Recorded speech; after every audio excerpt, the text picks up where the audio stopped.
Oke, baik. Kita mulai kuliah kita siang hari ini. Assalamualaikum warahmatullahi wabarakatuh. Waalaikumsalam warahmatullahi wabarakatuh. Waalaikumsalam warahmatullahi wabarakatuh. Oke, baik. Waalaikumsalam warahmatullahi wabarakatuh. Oke, terima kasih untuk kehadirannya di Google Meet. Materi yang akan kita bahas siang hari ini, sebagaimana yang sudah saya sampaikan di grup WA tadi, adalah terkait tentang manajemen piutang.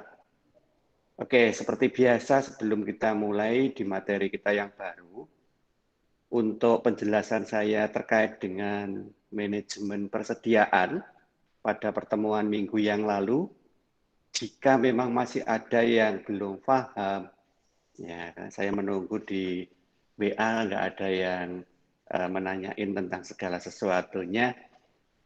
Sementara saya asumsikan sudah paham. Tapi mohon kalau memang ada yang belum paham, silahkan. Kalau memang mau bertanya.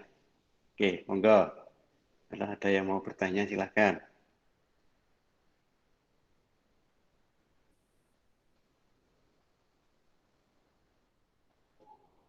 Oke, nggak ada yang meng-unmute speakernya.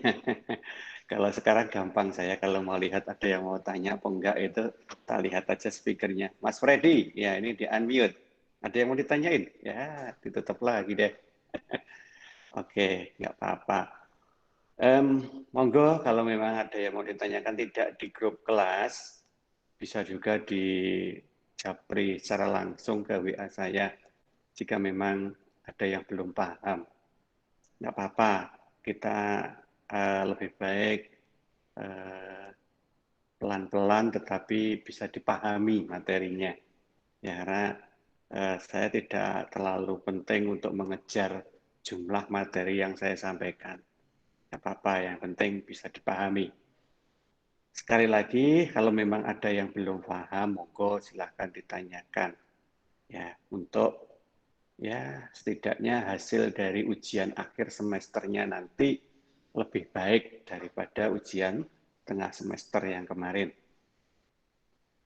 Oke, kalau memang nanti di pertengahan materi ada yang mau tanya, monggo silahkan langsung aja menyampaikan ya.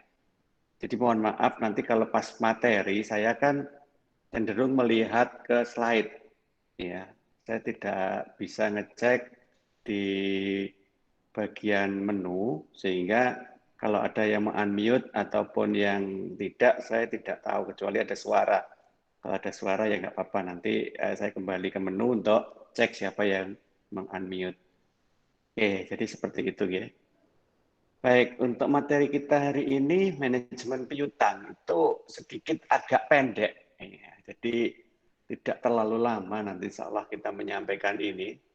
Apalagi kelas A, B, C, Alhamdulillah pinter-pinter semua, sehingga gampang ya untuk menangkap apa yang saya sampaikan. Ya, semoga doanya itu ya diamini oleh malaikat yang ada di sekitar kita. Oke, terkait manajemen piutang. Jadi sebelum kita bicara tentang manajemennya, sekarang kita coba kembali untuk memahami apa sih sebenarnya piutang itu. Oke, ketika kita bicara tentang piutang, ya, sepertinya tidak perlu lebih panjang lebar kita menyampaikan itu. Karena semua sudah tahu bahwa piutang adalah kebalikan dari hutang. Atau kalau secara teoritis kita sebut bahwa itu adalah tagihan pihak kita. Kita itu artinya membuat laporan keuangan itu ya. Kepada pihak yang membawa barang kita atau memakai jasa kita tetapi belum dibayar dengan penuh. Ya. Itu piutang ya. Jadi insya Allah itu saya paham itu ya. Otomatis terjadinya piutang itu pasti karena disengaja.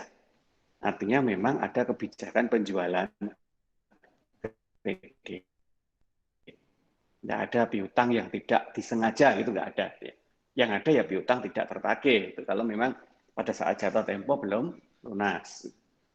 Nah, untuk sebuah konsep pengelolaan atau pengendalian, ada ketentuan yang mengatakan bahwa piutang yang aman, ya, piutang yang aman itu kalau besarannya itu kurang dari 20% dari total aktiva, total aset.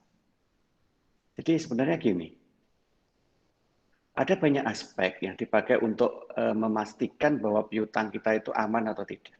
Banyak sekali. Ya, tetapi kalau kita ada di pihak eksternal, ya artinya kita mencoba membaca laporan keuangan orang lain gitu ya. Kan kita tidak bisa ikut-ikutan mengendalikan atau mengelola piutang itu. Tidak bisa. Yang bisa kita hanya menilai apakah piutang itu masuk kategori yang baik atau tidak. Ya memang untuk menilai pun juga banyak caranya.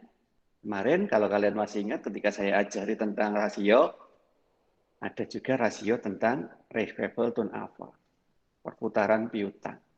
Kita bisa melihat semakin piutang itu berputar secara lambat atau semakin lambat dari waktu ke waktu, artinya piutang itu bertambah besar. Apakah kalau besar itu buruk, Pak? Secara teknis tidak, tetapi secara potensi iya. Karena asumsinya semakin besar piutang, itu semakin besar risiko yang ada. Ya kan? Nah, risiko itu kalau memang bisa terkendali, nggak apa-apa. Ya. Sehingga nanti kita lihat tahun berikutnya, apakah perputarannya itu sudah semakin cepat atau tetap lambat, atau justru malah semakin lambat. Kalau semakin lambat, berarti kita cek lagi. Kenapa? Kalau jumlah hutangnya itu sama, jumlah piutangnya itu sama, kok perputarannya itu semakin lambat, artinya apa? Artinya banyak piutang yang tidak tertagih. Karena ketika memberikan jumlah piutang itu, pasti sudah memperkirakan kapan jatuh temponya. Dan ketika jatuh tempo itu terbayar, pasti piutang itu berjalan dengan lancar. Indikatornya adalah minimal perputaran piutangnya sama. Indikator paling sederhana itu. Syukur kalau perputarannya semakin cepat. Berarti apa? Ya, semakin lancarlah piutang itu berputar. Nah, oleh karena itulah nanti sebelum kita melihat bagaimana perputarannya, minimal kita bisa melihat dari situ, yaitu apa? 20% dari nilai aset. Coba hitung aja, piutangnya itu berapa persen aset. Kalau dia itu lebih dari 20%, kita belum analisis rasio aja, belum lihat perputarannya, itu sudah kita sebut bahwa piutang itu berisiko. Ya, jadi seperti itu. Nah, oleh karena itu, untuk menghindari yang namanya risiko, maka kita harus bisa ya mengendalikan. Salah satu bentuk mengendalikannya gimana? Ya berjaga-jaga dengan memberi akun atau pos biaya piutang tidak tertagih. Kalau kalian sudah bisa mengingat dengan baik, ya, isi dari neraca, rata-rata perusahaan yang melakukan penjualan kredit atau ada transaksi piutang, itu pasti punya pos cadangan kerugian piutang. Yang posisinya ada di bawah piutang, berarti dia masuk kategori aktiva lancar. Nah, kita lihat aja jumlah cadangan kerugian piutang dari tahun ke tahun. Ya. Kalau jumlah cadangan piutang dari tahun ke tahun itu membesar, nah itu membesar, itu ada dua kemungkinan.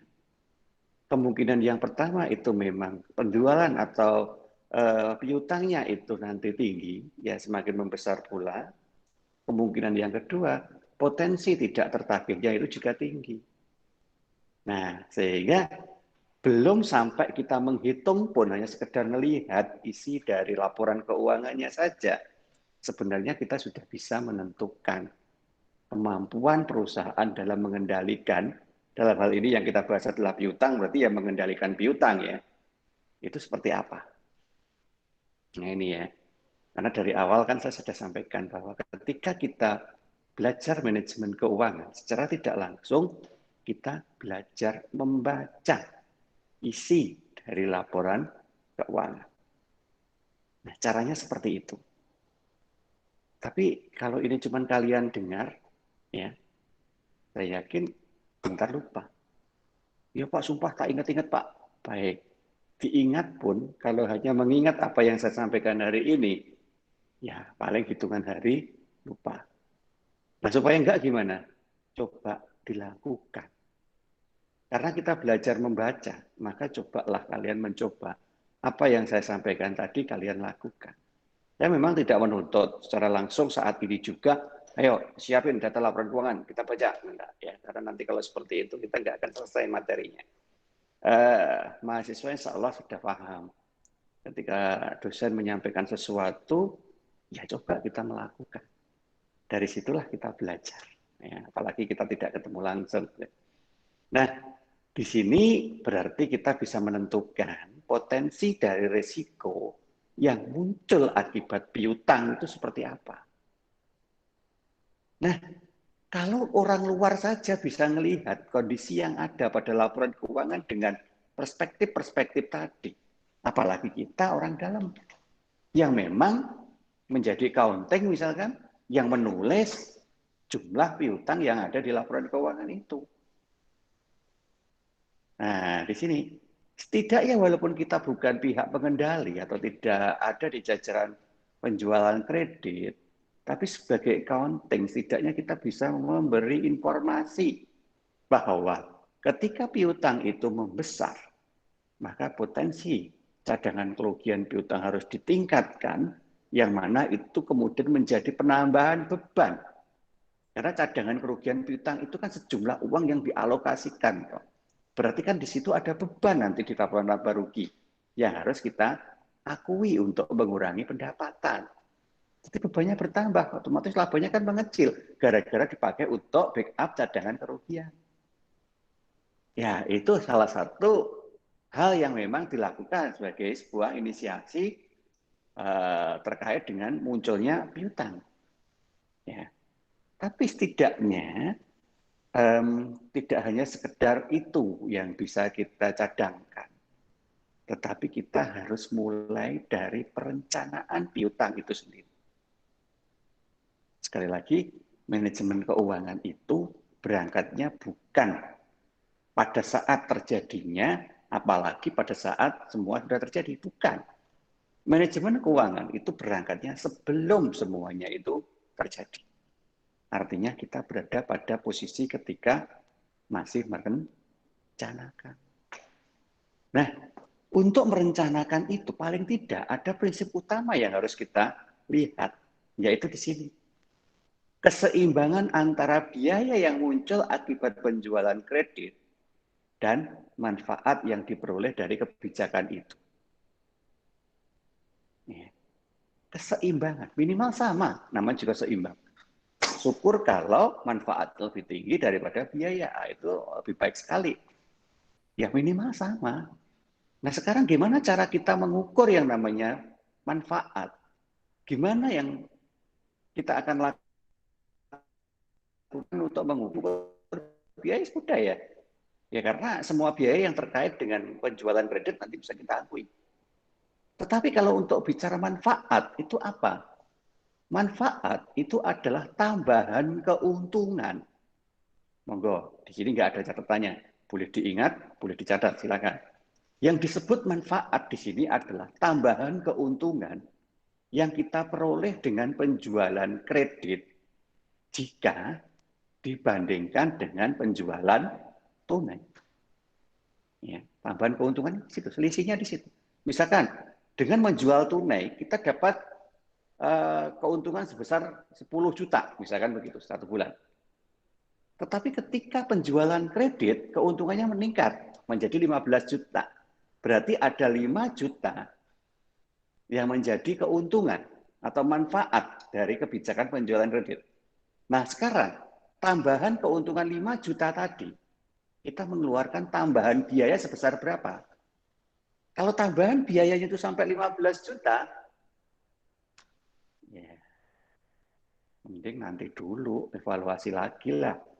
Jangan sekedar untung kok kita jual kredit untung. Jangan dilihat hanya untungnya. Kita orang akuntansi, nggak bisa melihat itu hanya satu sisi. Akuntansi itu kata kuncinya adalah balance sheet, ya, keseimbangan. Jadi melihatnya minimal dari dua sisi yang berlawanan, minimal. Ya syukur kalau kalian sudah mampu untuk menggabungkan dari sisi-sisi yang lain. Ya sementara dua aja. Jadi kalau kita bicara tentang keuntungan, keuntungan itu tidak boleh hanya bicara antara pendapatan dikurangi biaya, tidak. Ya, karena itu parsial. Setidaknya kita coba melihat dari penambahan keuntungan itu dibanding dengan penambahan biaya yang kita keluarkan. Nah, barulah di situ bicara tentang keseimbangan. Oke ya, jadi begitu cara melihatnya. Nah, dari sisi itulah akhirnya nanti kita bisa melihat jika memang tambahan biaya itu lebih sedikit daripada tambahan keuntungannya, ya nanti dulu. Ya, begitu ya. Kalau memang lebih tinggi ya, oke, monggo. Nah, karena apa? Karena memang penjualan kredit itu pasti punya manfaat. Manfaatnya yang jelas ya ada keuntungan ya, itu di situ. Apalagi kalau kita bicara tentang strategi atau politik. Biasanya kan gini, orang menjual kredit itu kan kesannya murah. Ya cukup bayar 10% dari total harga, Anda sudah bisa membawa pulang barang yang Anda beli. Nah, 10% aja udah bawa pulang dong. Beda motor misalnya. Harga motornya 30 juta. Bayar aja 3 juta, selesai. Nah, 10% untuk DP. Pulang dah bawa motor harga 30 juta. Siapa yang tahu di jalan kalau motor itu kredit? Suaranya juga enggak dedet kan enggak begitu kan? Suaranya kan ya sama. Nah,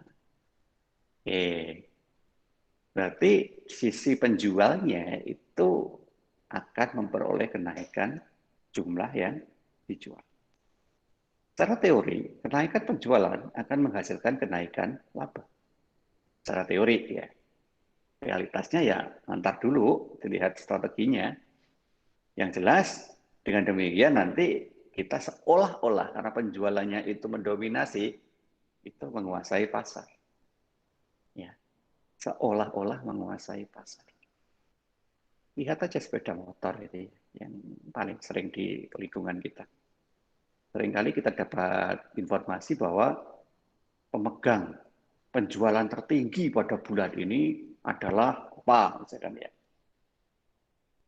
Kalau nggak percaya, cek coba. Ya, apakah dari total penjualannya tadi didominasi oleh kredit atau tunai? Saya yakin mayoritas kredit. Tapi kan baik penjualan kredit maupun penjualan tunai, dalam sisi jumlah penjualan itu kan tidak ada masalah. Karena sama. Ya, mau dijual kredit, mau dijual tunai, ya jumlahnya sama. Gitu ya. Ya, yang beda hanya satunya itu kas, satunya piutang, kan begitu aja. Nah, itulah kenapa orang kemudian cenderung suka untuk menggunakan penjualan kredit. Tapi sekali lagi, ketika kita sudah memilih melakukan penjualan kredit tetapi tidak mampu melakukan pengendalian piutang, itu sama dengan kita ngasih apa ya, senjata api ke anak kecil. Nah, begitu. Ngawur akhirnya kan. Nah, dikira main game akhirnya. Nah, Pak, ya, Pak, mohon maaf izin bertanya, kalau untuk penjualan kredit itu apakah selalu mendatangkan keuntungan begitu, Pak? Oke, Mbak Yulia. Secara prinsip, semua penjualan itu akan mendatangkan keuntungan. Ya. Mana tadi ya? Oke, sini. Secara prinsip, mau jual tunai, mau jual kredit, secara prinsip itu pasti menghasilkan keuntungan. Yang kita perhatikan di sini, yang kita permasalahkan di sini, bukan sekedar kita untung atau tidak untung, tidak. Ya.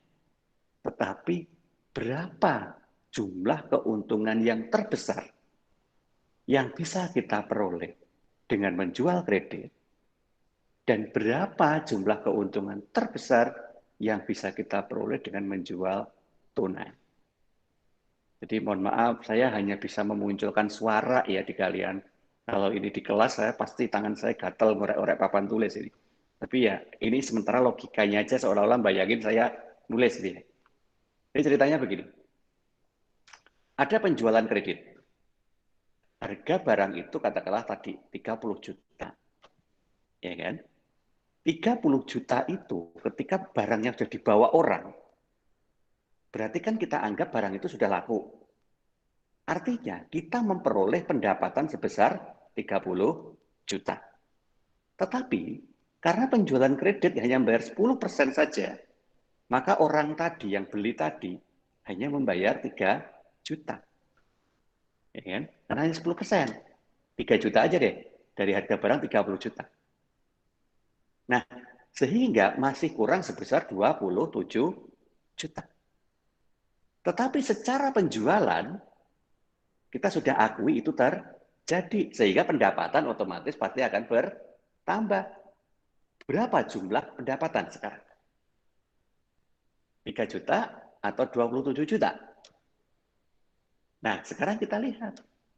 Kalau metode akuntansi kita menggunakan accrual base, yang mana kita mengakui transaksi itu pada saat terjadinya transaksi, di mana transaksi itu melibatkan barang seharga 30 juta, maka secara pendapatan itu kita sudah memperoleh sebesar 30 juta.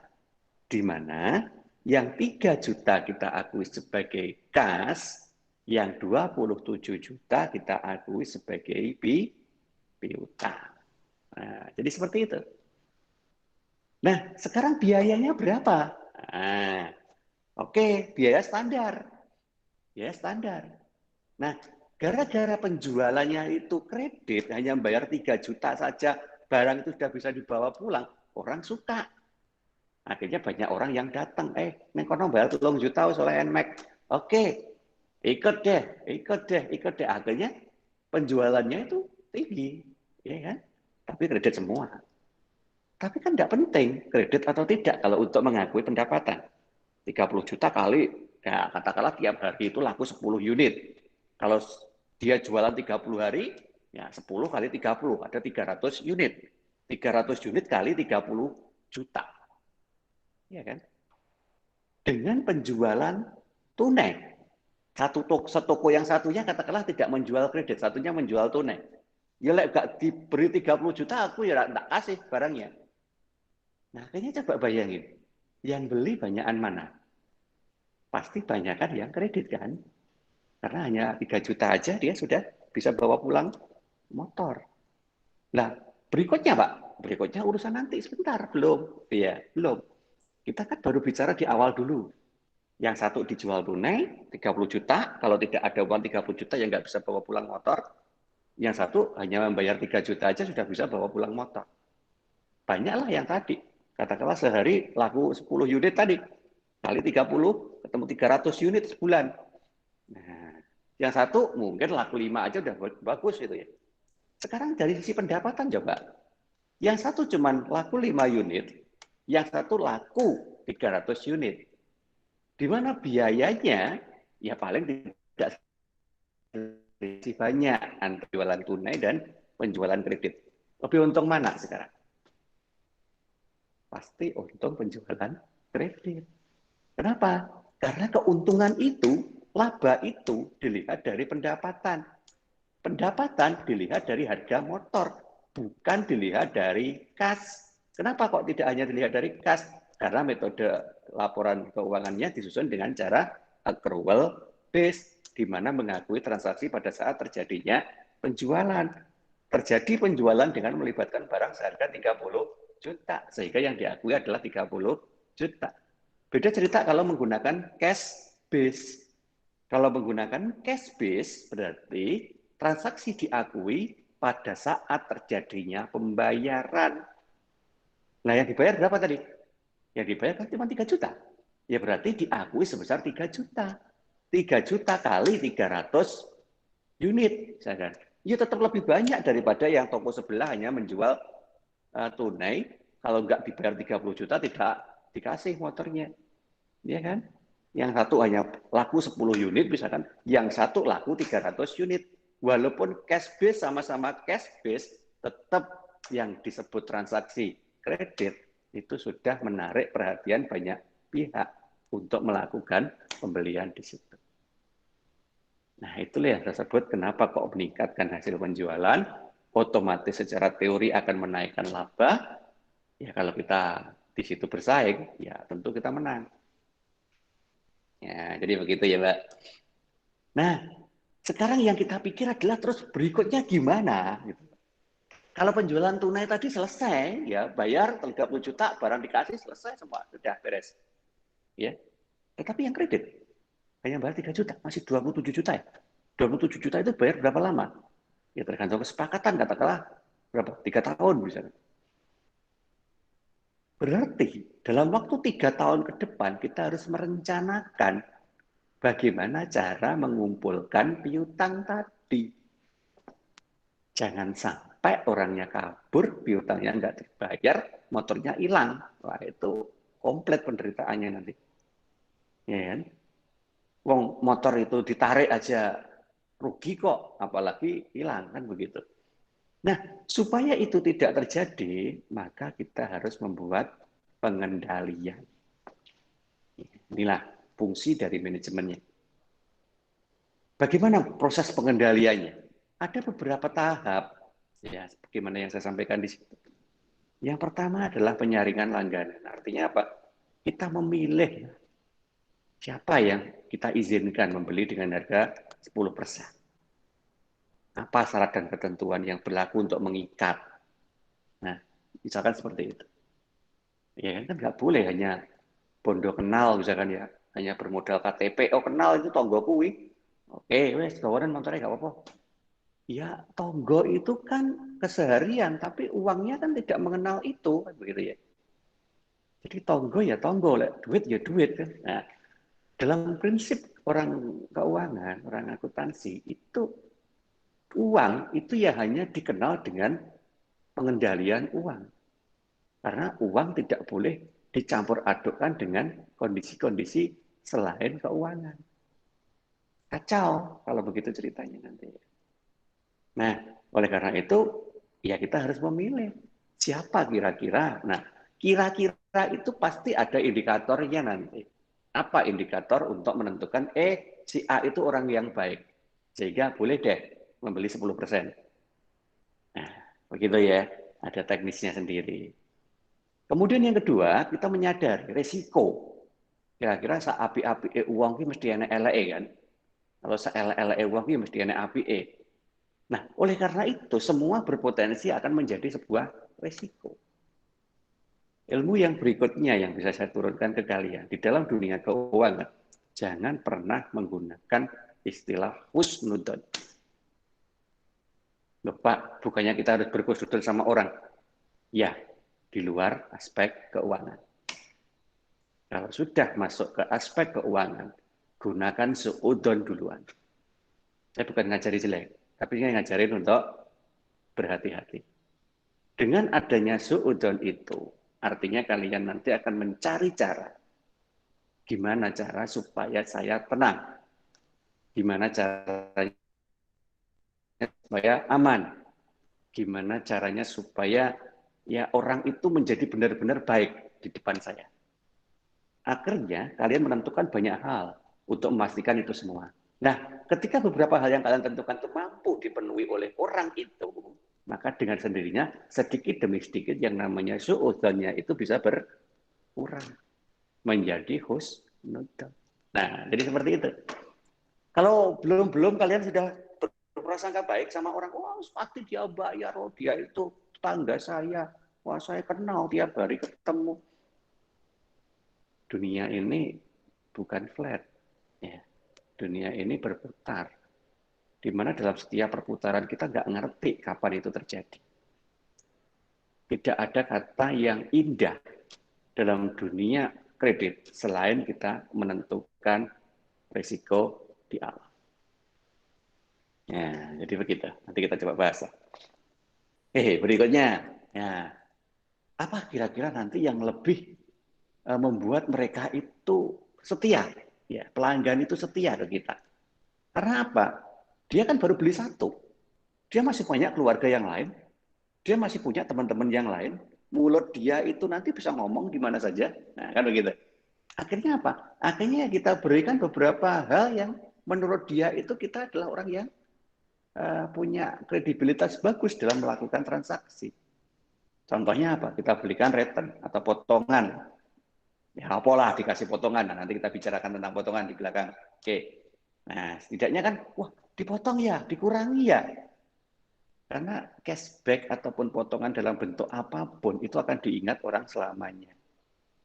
Nah, sebenarnya jumlahnya nggak masalah, ya. Tetapi dengan adanya, oh ini nanti panjenengan dapat cashback ya, selamat ya, karena Anda itu termasuk orang yang membeli kesekian. Nah, misalnya, itu aja sudah, wah, huri, gitu ya. Ya, mumpung ini masih kesekian, cashbacknya sampai berapa? Oh, masih sampai ke orang kurang 30 lagi, monggo segera aja. Itu kan strategi. Ya, strategi. Ya, apapun strategi yang penting benar ya. Jadi tidak boleh ngapusi.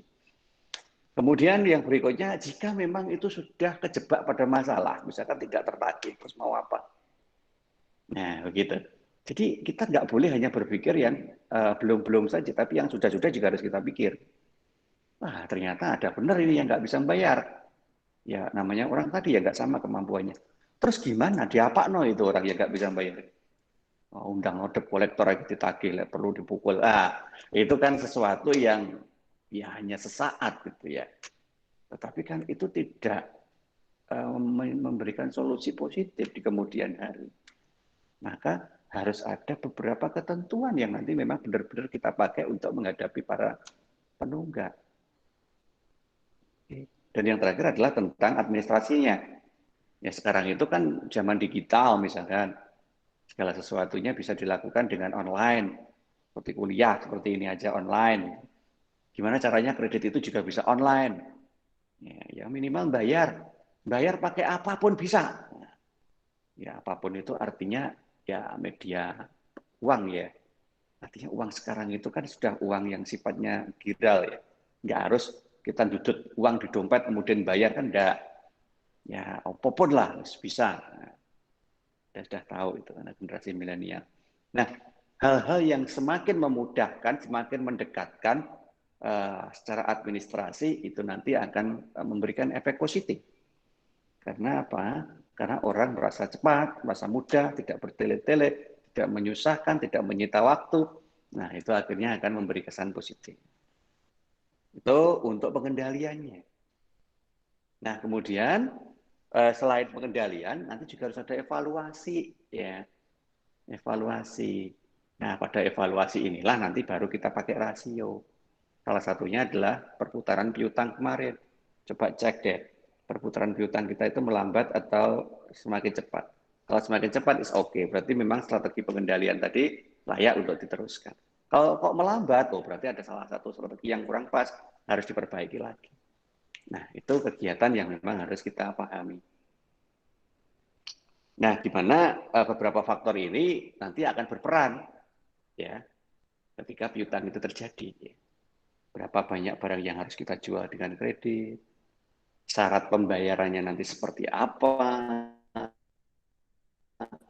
batas atau plafon kreditnya itu seberapa banyak, terus nanti pengumpulan piutangnya itu caranya seperti apa supaya tidak membebani, dan tentunya kita juga harus selalu melihat customer kita itu kondisinya seperti apa.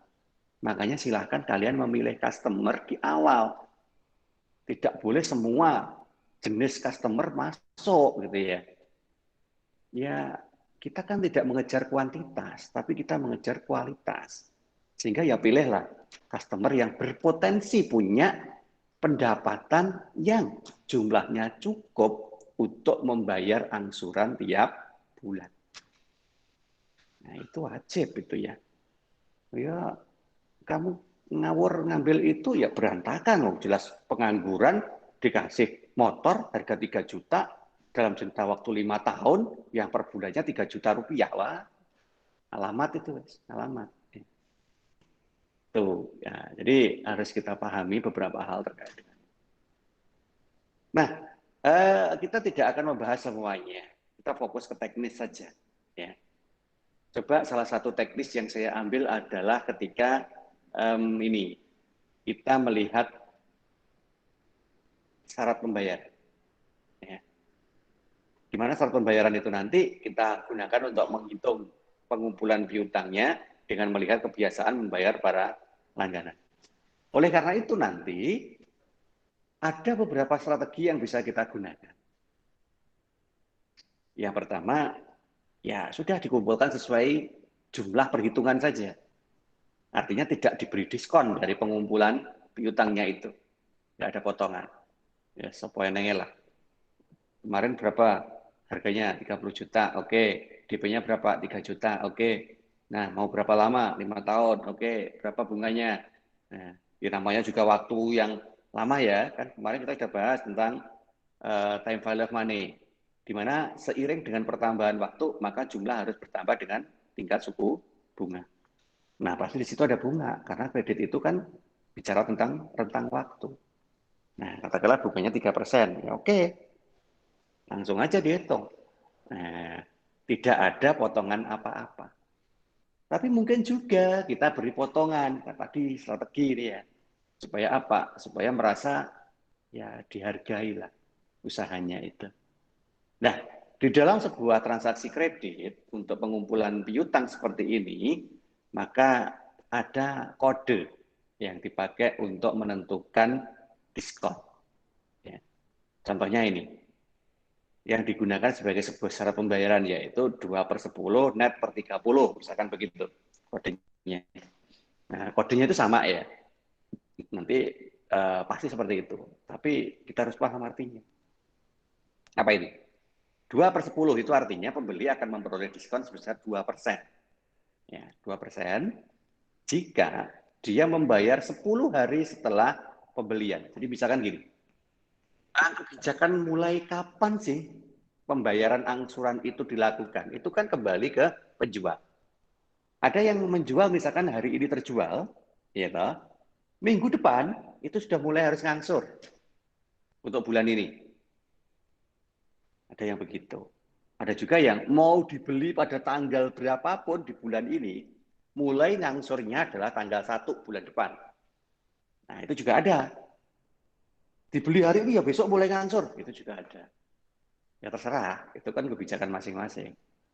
Tapi saya hanya ngambil salah satu aja. Kita asumsikan pembelian sekarang, pembayaran dimulai bulan depan, bulan berikutnya.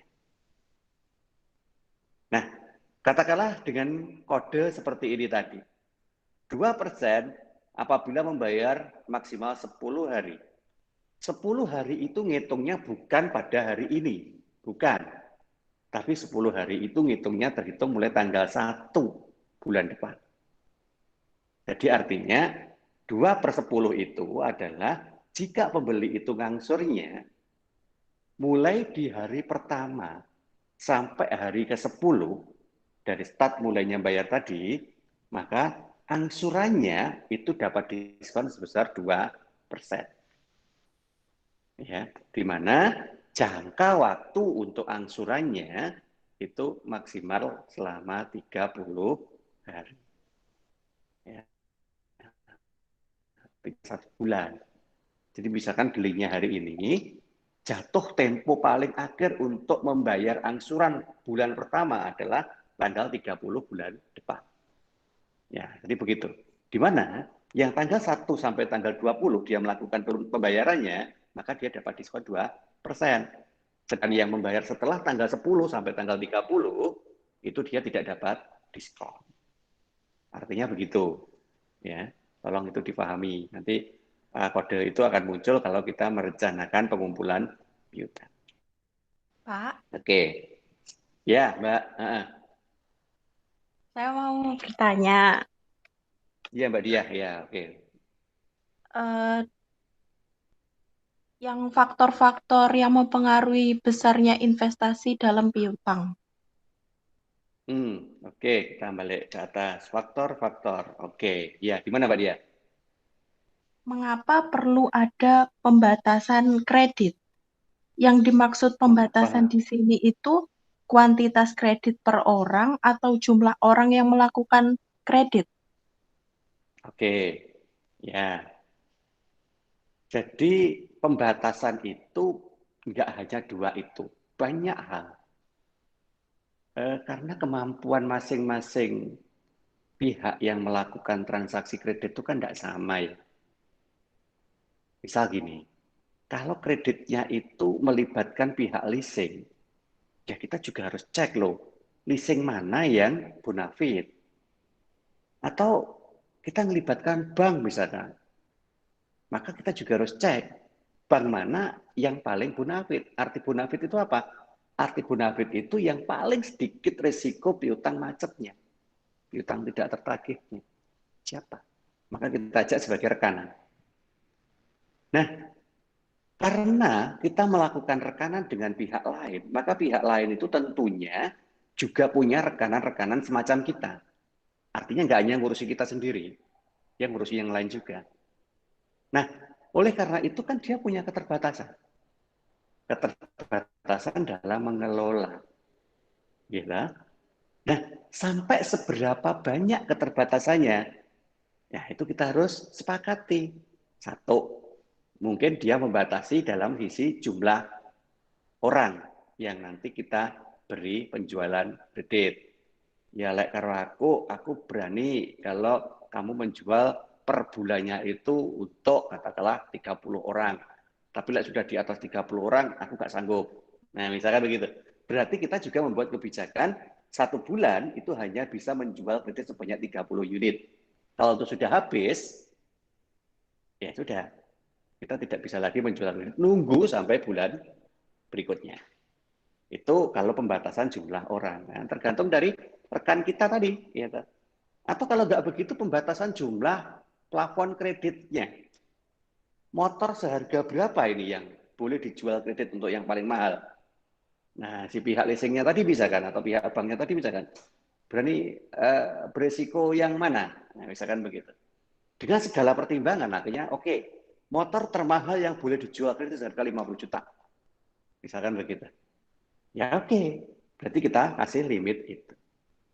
Dan lain sebagainya, banyak sekali. Nah, intinya apa? Intinya pembatasan kredit itu dilakukan satu, untuk mengendalikan supaya tidak terjadi kredit macet atau kredit bermasalah. Dua, untuk memastikan bahwa rekan kerjasama kita itu tadi mampu untuk mengatasi. Tiga, supaya kita juga bisa menentukan kebijakan cadangan kerugian piutang.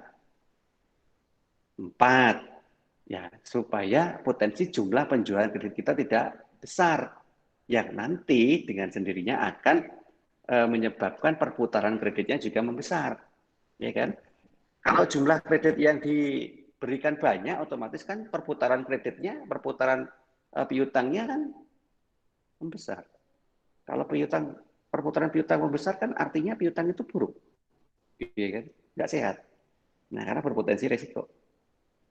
Nah, itu beberapa di antaranya, yang lain juga masih ada sebenarnya. Artinya, pembatasan itu wajib kita lakukan berdasarkan kemampuan kita dalam mengendalikan atau mengelola.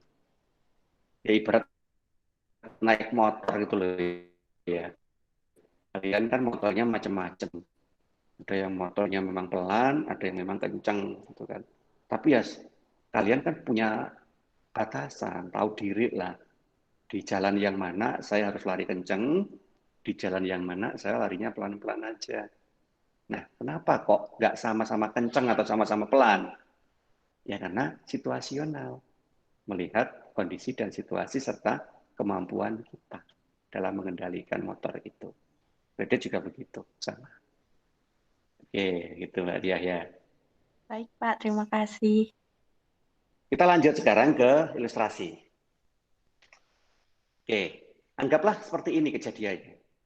Ada penjualan kredit sebesar 60% dari total penjualan. Oke, jadi yang kita rencanakan untuk dijual, batasan tadi Mbak ya. Jadi ada batasan, ya udahlah kita 60% aja yang kita jual kredit.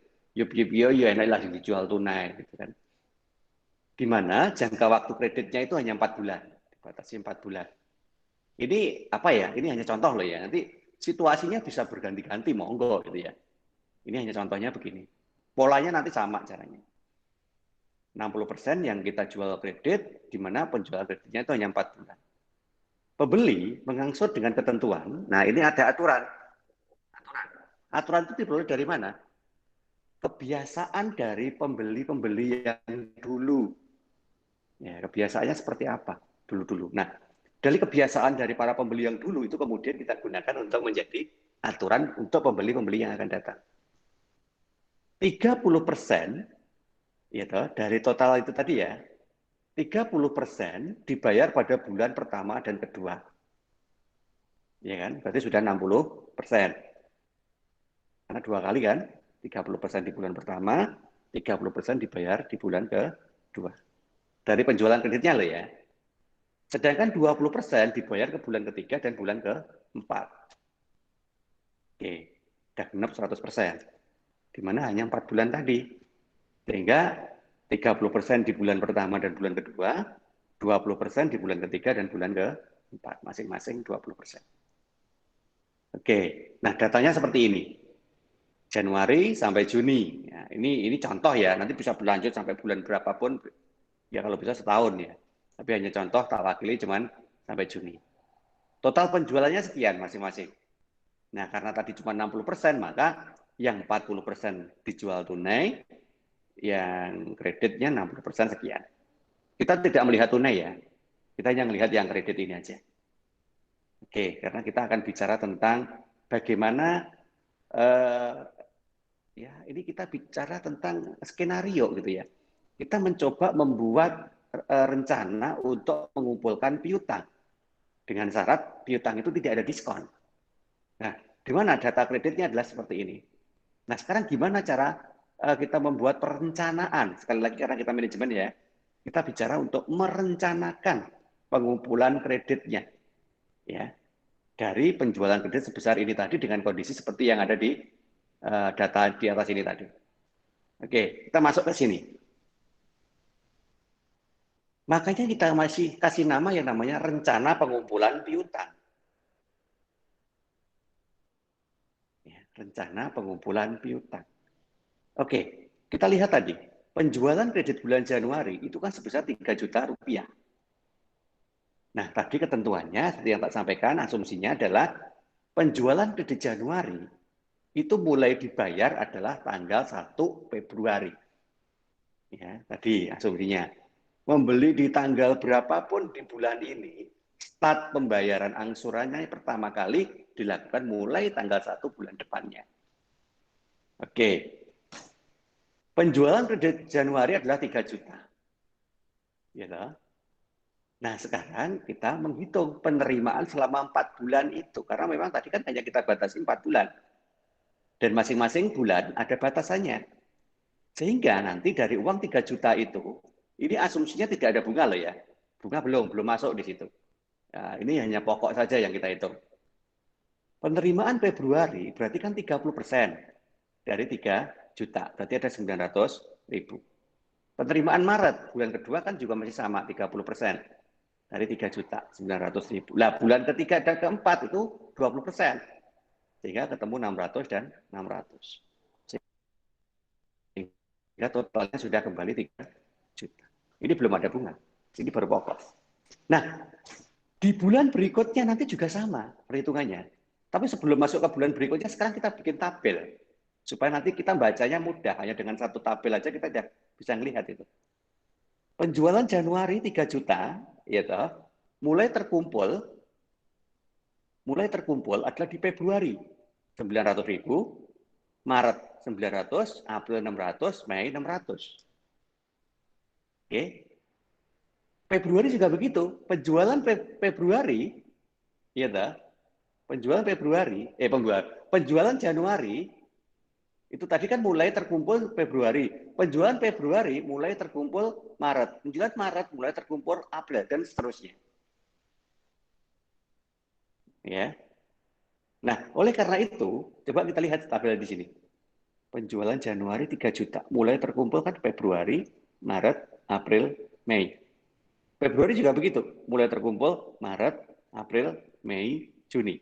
Penjualan Maret juga begitu, mulai terkumpul April, Mei, Juni, Juli, dan seterusnya.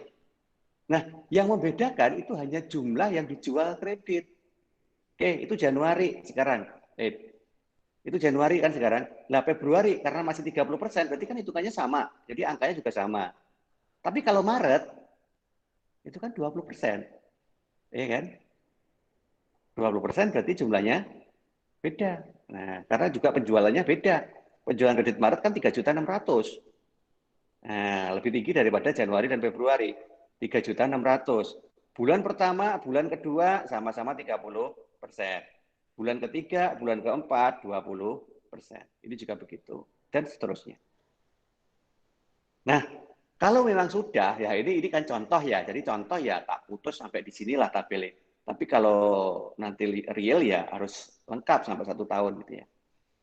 Kalau sudah, nanti kita jumlah ke bawah. Februari jumlahnya berapa? Oh, 900.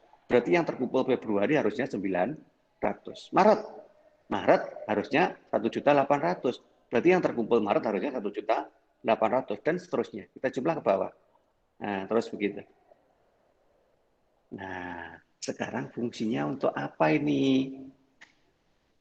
Data ini kalian pakai untuk meeting bulanan. Dengan bagian kredit tentunya, sama marketing. Panggil si marketingnya, sama bagian kredit, panggil.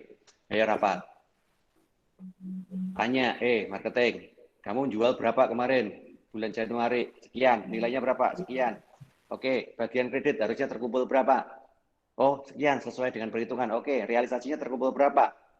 Baru 800. Wah, kalau 800 piye? Iki akhir bulan tinggal 2 hari. Misalkan begitu.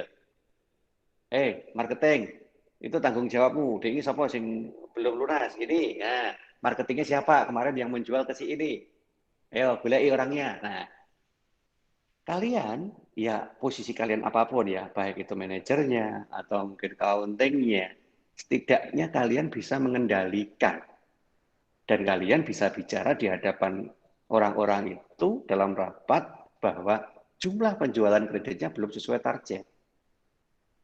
Coba, kalau kalian tidak punya catatan ini. Nah, marketing ya, ayo tak omongi kok, pokoknya takkan bayar ini. Nah, begitu. Di bagian kredit, bayembuh, uangnya urung bayar. Nah, terus kalau sudah begitu mau diapain? Kan gitu kan? Kalau kita dibiarin dok, nah, dibiarin saja ya bubar itu sebentar aja kan. Nah, nggak ada yang mengendalikan, nggak ada yang ngelola. Itu tugas kalian, karena kalian udah belajar ini. Suatu saat kalian bekerja, nanti kebetulan di situ posisinya seperti ini, maka kalian harus punya yang namanya rencana ini. Dari rencana itulah kalian keluarkan di setiap rapat evaluasi. Kemarin total asumsinya sekian, karena penjualannya seperti ini, pengumpulannya seperti ini. Nah sekarang baru terkumpul sekian, ada kurangan sekian. Ayo, piye iki? Kita tanggung jawab siapa? Itu fungsinya. Oke, sampai di sini. Ada yang mau tanya?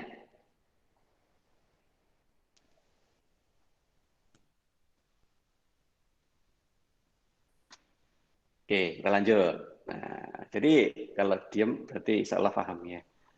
Setidaknya saya ulang kembali, manajemen keuangan itu fungsinya adalah untuk planning. Planning itu apa? Planning sesuatu yang memang kita rencanakan berdasar asumsi. Selama asumsi itu terpenuhi, insya Allah planning kita itu benar, akurat. Nah, sehingga planning itu bisa kita pakai untuk mencocokkan realisasi. Ya, rencana kita gunakan untuk nyocokin realisasi.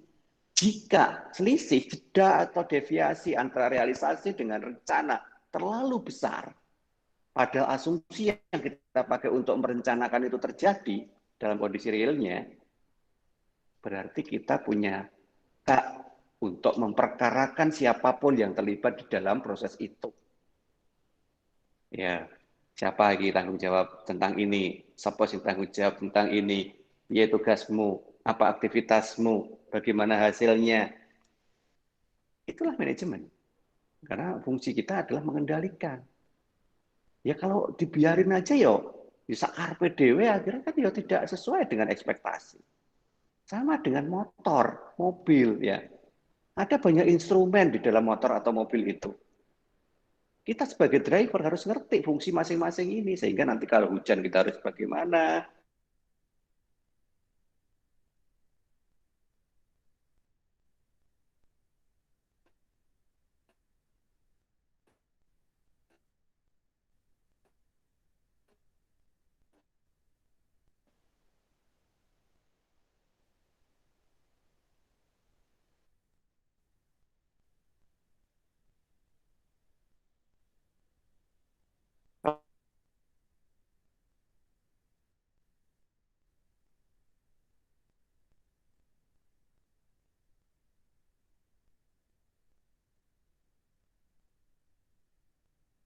Kalau kabut kita harus bagaimana?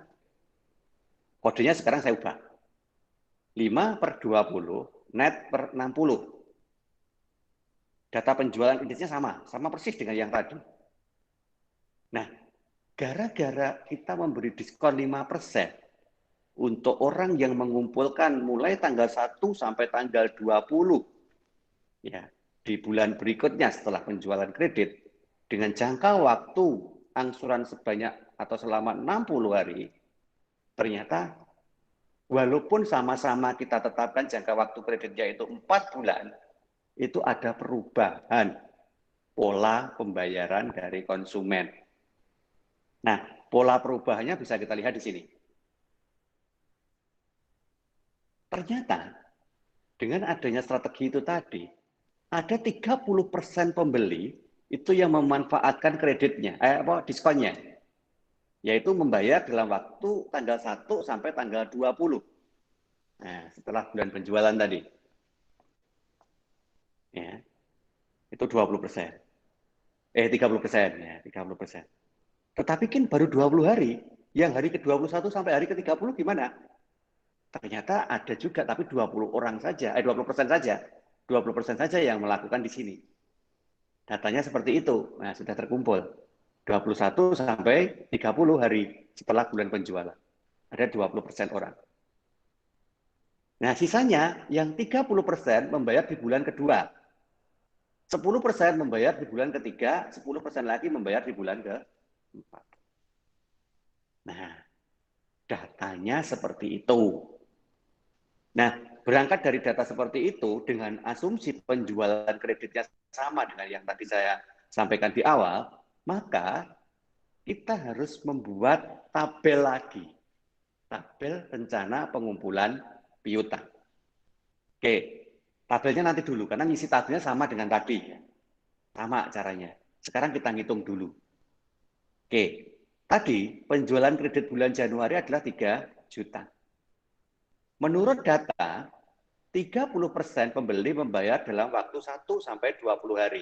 Berarti kita hitung dulu yang penerimaan bulan Februari, ya. Karena kan mulai dibayar kan mulai tanggal 1 Februari toh. Periode diskonnya adalah tanggal 1 sampai tanggal 20 di bulan Februari. Ternyata ada 30%.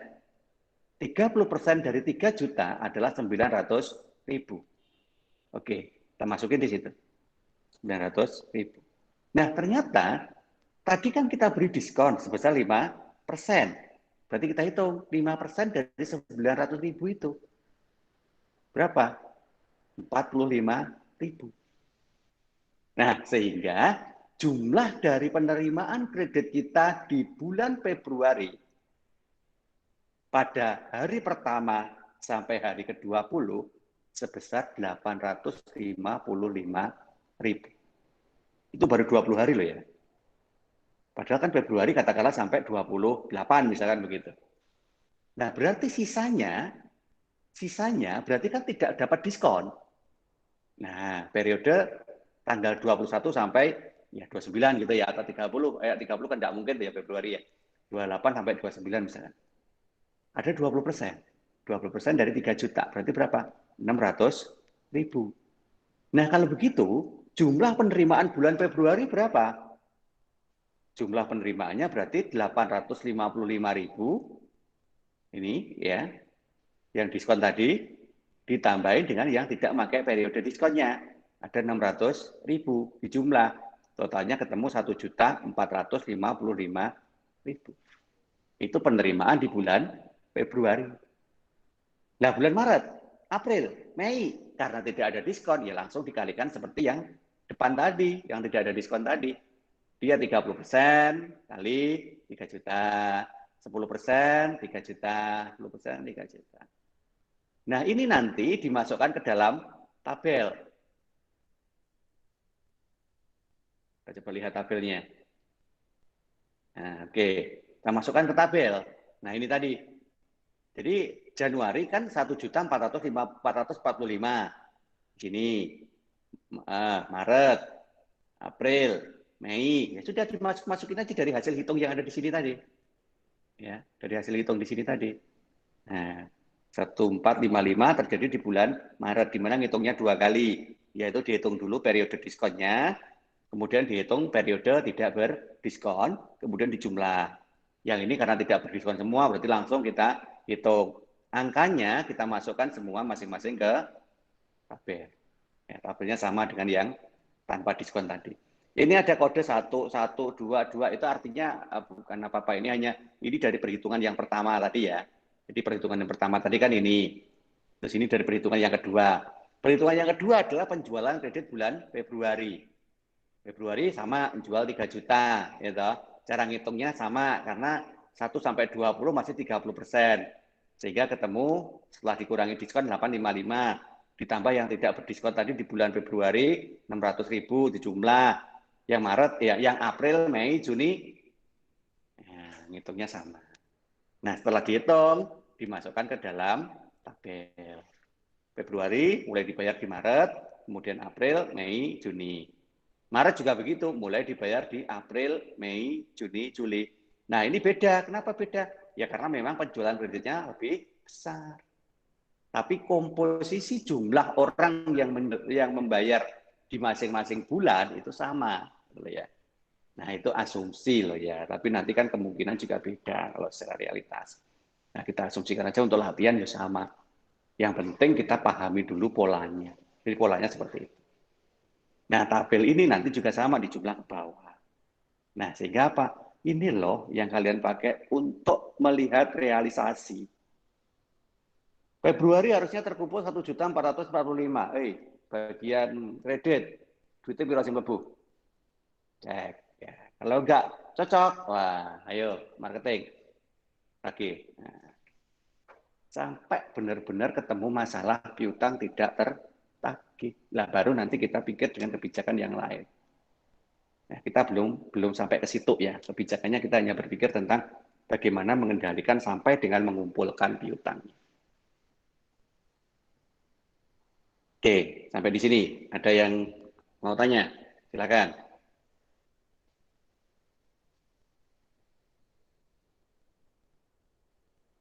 Oke, kalau belum, satu lagi strateginya.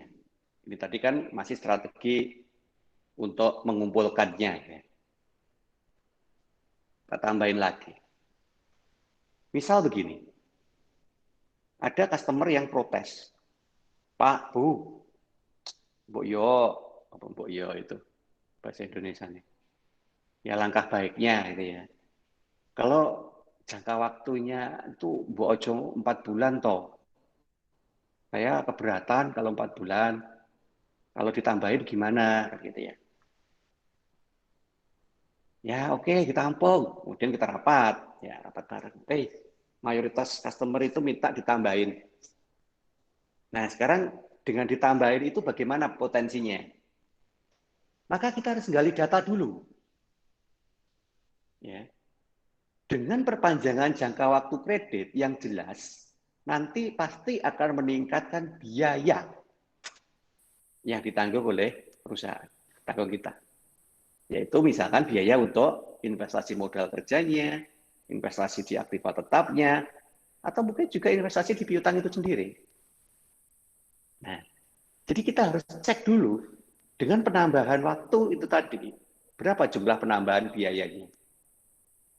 Nah, rumusnya adalah perpanjangan itu dibenarkan apabila hasil atau keuntungan yang kita terima dari perpanjangan itu jumlahnya lebih banyak dari biaya yang kita keluarkan. Nah, kan yang ngono to jenenge wong dodolan. Nah, harus kita rencanakan dulu lek ngono. Sik. Nah, jadi enggak kok semata-mata, wah iya, yang minta itu adalah pejabat, yang minta itu orang terkenal, orang ternama. Oh, enggak, siap. Wah, ya nggak bisa begitu, gitu ya. Karena setiap penambahan itu nanti akan berimbas pada banyak aspek, karena kita orang keuangan. Aspek keuangannya gimana? Ya harus kita potensikan dulu. Nah, kondisinya seperti ini secara dasar. Oke, sekarang kita coba hitung. Anggaplah ada kasus seperti itu. Ya kan? Kasusnya seperti itu. Antarja itu melakukan penjualan hasil produksinya sebanyak 80.000 unit tahun kemarin, ya tahun 2019 sudah mampu menghasilkan 80.000 unit.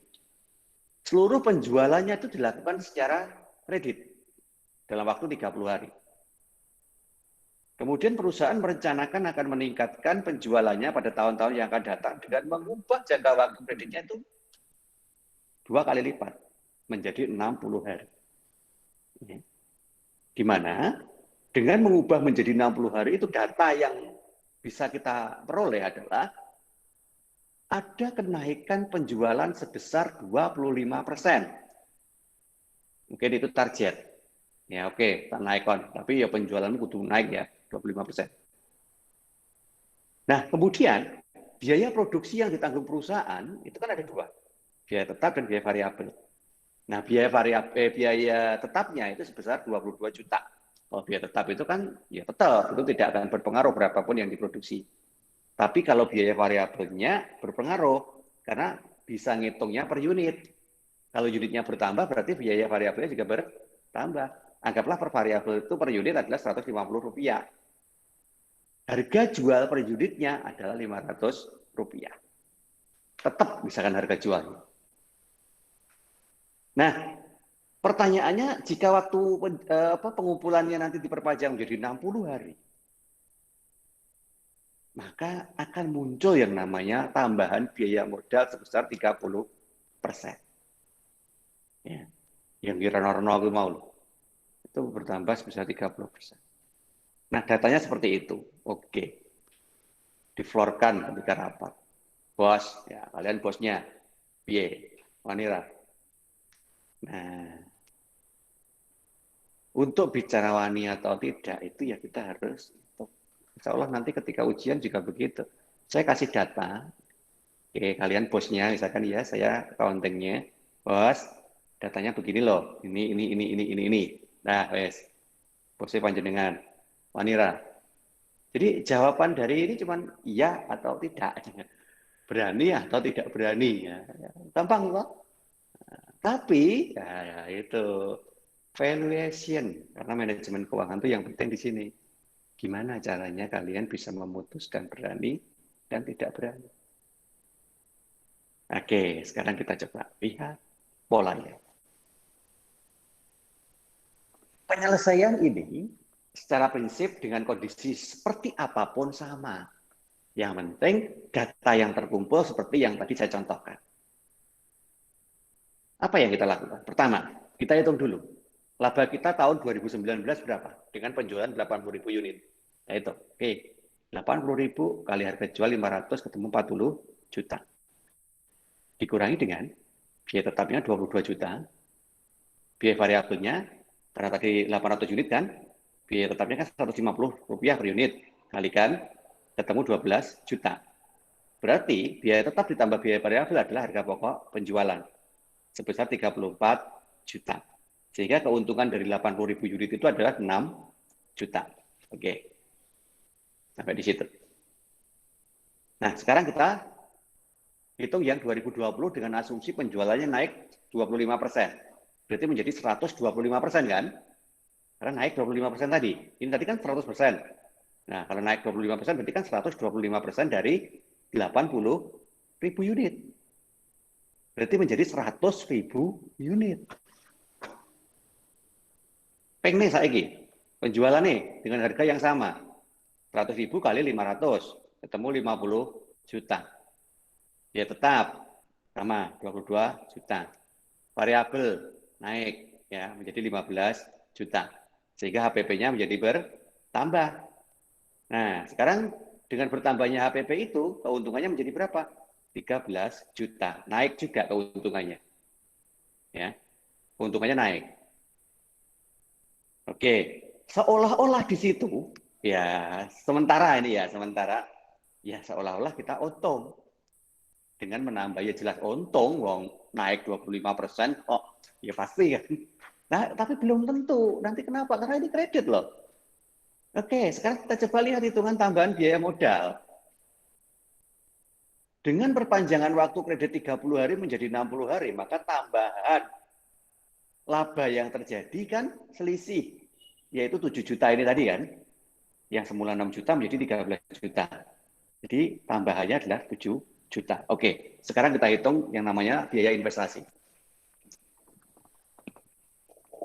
Investasi pada tahun 2019 dalam posisi 30 hari, gitu, dikalikan 34 HPP pada saat tahun 2019, ya.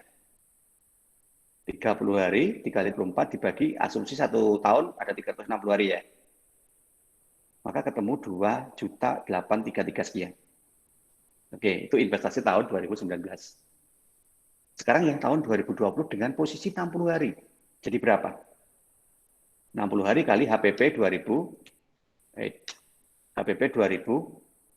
37 juta. 60 kali 37 juta dibagi 360. Jadi perharinya ketemu 6.166.000. Oke. Selisihnya sekarang kita hitung. Berapa selisih biayanya? Yang semula biayanya cuma 2.800.000 menjadi 6.100.000. Ternyata selisihnya adalah 3 jutaan ini. Ya, 3.333 ini ya. Oke.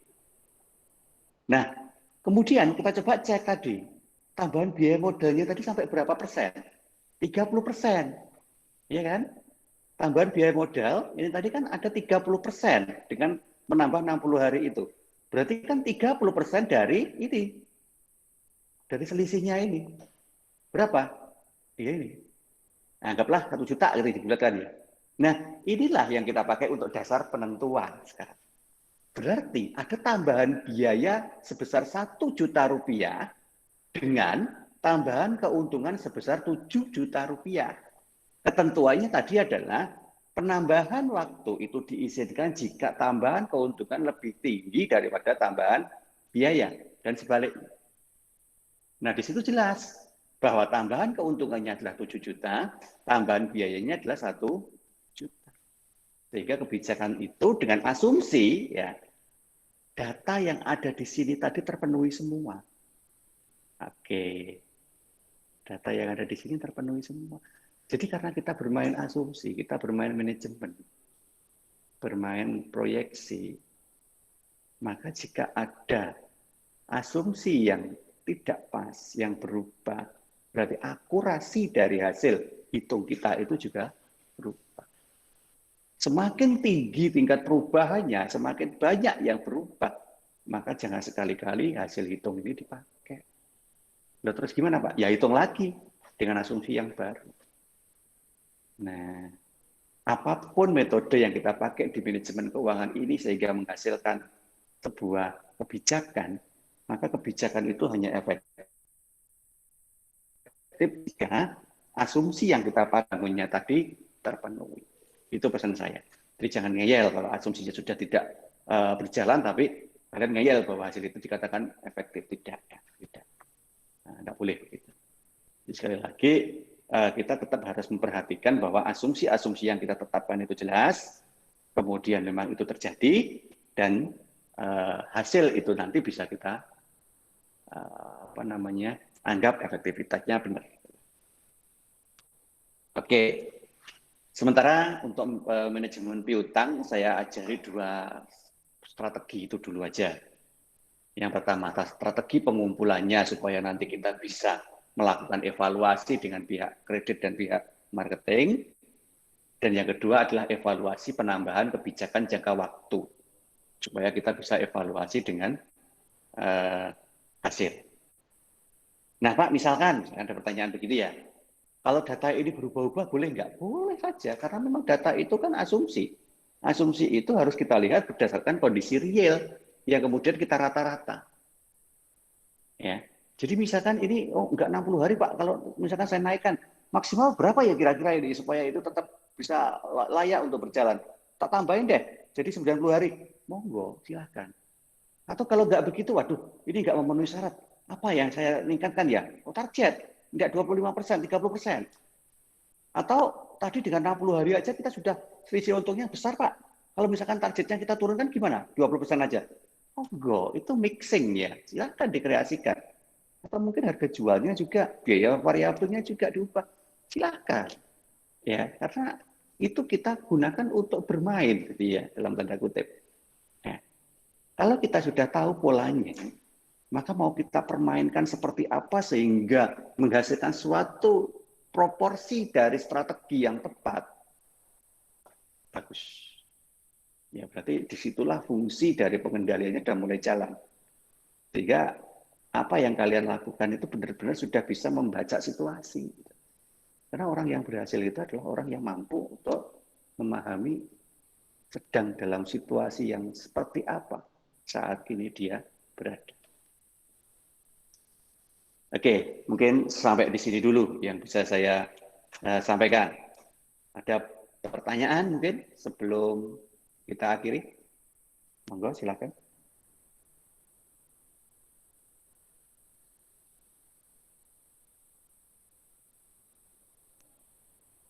Oke, baik. Kalau memang belum ada yang ditanyakan, monggo nanti di media yang lain boleh ditanyakan kembali. Atau, duh Pak, saya masih belum begitu paham. Oke, insya Allah besok lah paling lambat ingin saya sampaikan link YouTube-nya seperti biasa. Silahkan nanti dilihat lagi, dilihat itu artinya nggak ngeliatin saya loh ya, tapi ngeliatin materi dan memahami maksud yang saya sampaikan. Ya, memahami maksud. Jadi untuk belajar lagi itu lebih baik kalian hanya mendengarkan saja dari link YouTube-nya itu sambil kalian juga baca materinya. Saran saya jangan lihat di HP, lihat di komputer ya supaya layarnya lebih lebar. Syukur kalau kalian cetak itu tadi lebih baik lagi. Ya, kalau nyetak pesan saya ya jangan terlalu pelit lah. Satu halaman itu ada 8 slide itu enggak ketok gitu ya. Ya paling banter satu halaman itu 4 slide lah. Syukur kalau bisa 2 slide. Ya, itu lebih bagus lagi. Nah, saya rasa memang tidak bisa kita sekali bertemu langsung paham gitu ya. Sehingga tolong nanti diulang-ulang lagi. Enaknya kalau belajar online itu ya begini ya. Jadi masih ada jejak rekaman apa yang sudah saya sampaikan, sehingga serasa kalian kuliah langsung dengan saya, walaupun kalian nyetelnya bisa copy. Oke, mungkin begitu. Bagi yang belum absen, sekali lagi jangan lupa untuk absen di chat room. Bagi yang sudah, saya ucapkan terima kasih untuk kehadirannya siang hari ini. Insya Allah kita ketemu lagi minggu depan, kalau nggak salah. Oke, tadi apa ya materinya? Ya, dilihat aja ya. Kalau nggak salah manajemen kas sih. Oh, sorry. Ini materi yang teori.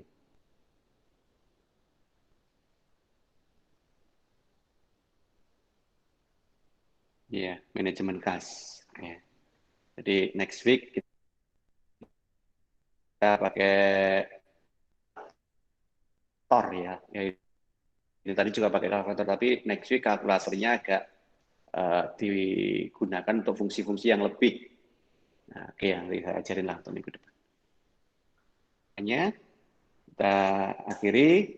Assalamualaikum warahmatullahi wabarakatuh. Waalaikumsalam warahmatullahi wabarakatuh. Waalaikumsalam warahmatullahi wabarakatuh. Waalaikumsalam warahmatullahi wabarakatuh.